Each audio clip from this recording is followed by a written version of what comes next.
This is your reminder to choose again. God wants you to choose again.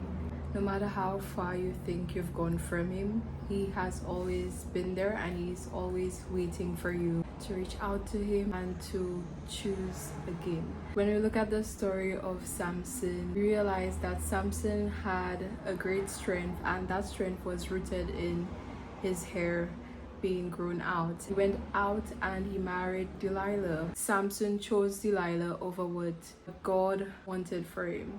When Samson chose Delilah, his downfall began. His hair was cut off and his strength was lost.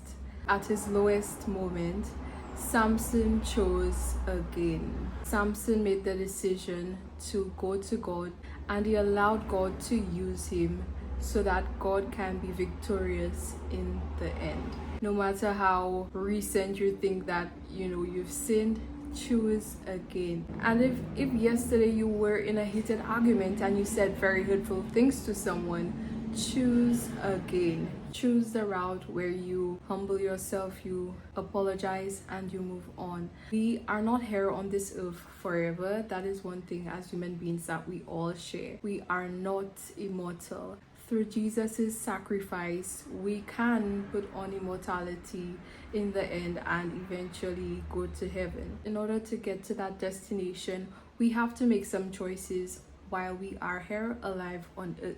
It's definitely not easy, especially in today's day and age, to be on track all the time. There are things that will pull us away from God and distract us. But the reality is we must always choose again. If yesterday you chose sin, choose again today.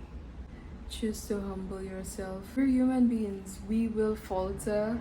We are not perfect. And that is the beautiful thing. God knows that in our imperfection, we still have the ability to choose. So whether you choose God or whether you choose what pulls you away from God, it is up to you. Your relationship with God is personal. And I recently learned something, that you cannot inherit salvation.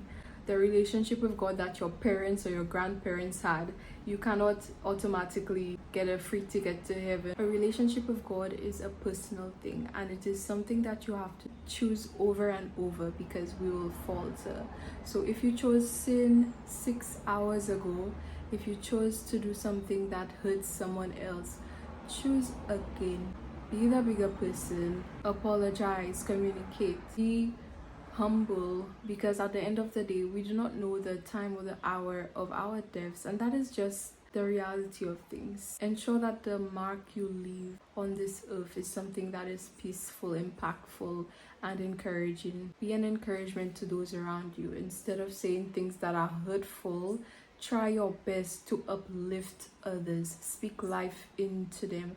Try your best to be a positive person, to have a positive mindset, and to encourage others, because you never know what someone else is going through.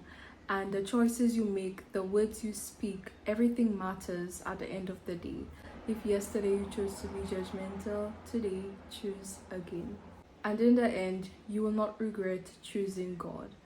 God never fails. As human beings, we will encounter challenges. That's life. But what you have to realize is that the choice is yours. Your salvation is yours. It is not the choice of your parents. It is not the choice of your partner. It is not the choice of your friends. It's you and God at the end of the day. This is your reminder to choose again. Remember to stay faithful and stay blessed. If you have not subscribed to this channel, please go ahead and do so and join this family. All are welcomed here.